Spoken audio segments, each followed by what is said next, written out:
25th anniversary, not wedding anniversary, on Monday, and that is being marked by a visit by the US President. The Americans, of course, are playing a crucial role in bringing the end of the troubles in Northern Ireland.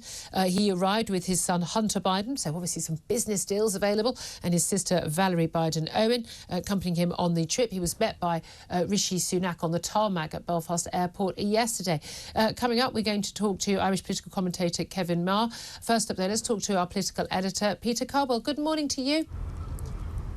Good morning, Julia. Thank you very much indeed. You're live for us in Belfast. He's still outside Ulster University, where he's going to be speaking later on. Let's talk through, though, a little bit about what the day for Joe Biden is going to entail, because he's only in Belfast for pretty much 24 hours before he heads to the Republic of Ireland. What's he going to be doing? Who's he going to be speaking to?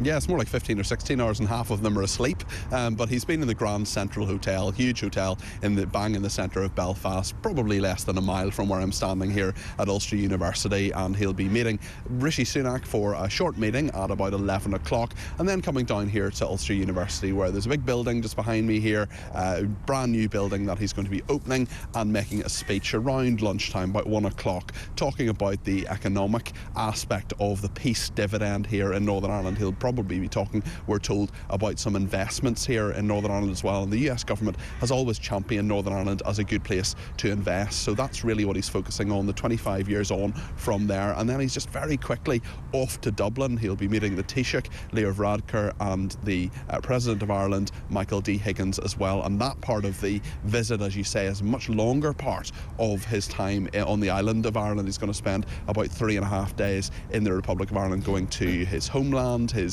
great-great-great-grandfather's homeland in County Louth, another one in family ancestral links in County Mayo as well. But that's the big bit of this visit, just as you say, just less than 24 hours. An awful lot of this, it's more a trip down memory lane for the Biden family, plus basically appealing to homegrown Irish diaspora voters in America ahead of the presidential election next year. We know he's expected to announce he's going to be running as official candidate for the Democrats, well, running for that nomination, which undoubtedly he would get as the incumbent president in a couple of days' time. That this is more about Joe Biden than it is about peace in Northern Ireland.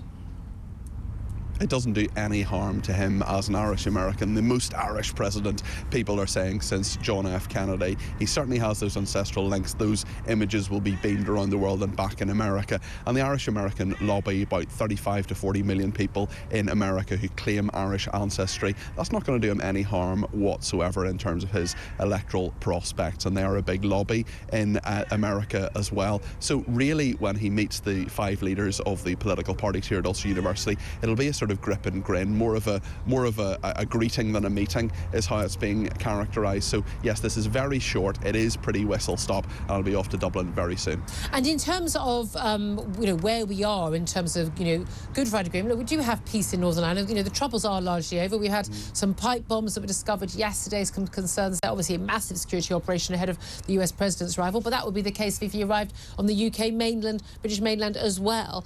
But we still have the issue, we don't have the Stormont Assembly up and running. We don't have because no speaker, because that's been blocked by the DUP, or indeed power sharing Stormont government with the DUP and Sinn Féin. Is there any likelihood that after conversations with any of those party leaders today, that there will be any move forward at all in the coming weeks? I don't think it's going to do any harm, but at the same time, it's very unlikely. The biggest unionist party, the Democratic Unionists, the DUP, are going to move this side of local elections in Northern Ireland, which are happening a bit later than the English ones on the 18th of May. But certainly, you're right in terms of peace. Northern Ireland being a relatively peaceful place, from time to time, there are problems. We heard about DCI, John Cardwell, senior police officer, who was shot in front of his son a few weeks ago. But those are mercifully rare. There's really a twin track here. There's the peace process, which is largely done, and then there's the political process, which is stop-start. Stormont has been on ice since October. A lot of the last 25 years, Stormont has been on ice. That power sharing hasn't actually happened. But in terms of looking around Belfast, seeing the kind of buildings like the one behind me that just wouldn't have existed 25 years ago, the prosperity, the peace is here. The Americans will no doubt talk more about that today. But in terms of the political process, stop, start and stop at the moment. Just finally, I do want to ask you, I mean, normally, we're dealing with very difficult issues in Northern Ireland. We've got dealing, with post-Brexit settlement, plus, of course, dealing with the troubles. A Prime Minister would find that, some of the difficult stuff to deal with. I imagine for Rishi Sunak, facing the second day of a 4-day junior doctor strike, more strike ballots, teacher strikes coming. We've got, passport office strike, all the woes he's got in Westminster. We've got the Channel migrants, the latest figures, more than 1,000 travelling over on small boats from France just in 1 week, last week alone, more than double what it was last year. IMF forecast, the UK going to be the worst economy in the G7 and the D20 in terms of growth in the coming year. Again, who knows if the forecasts are going to be right? The previous ones never were. But there's an awful lot that he's escaping in Westminster today, isn't there?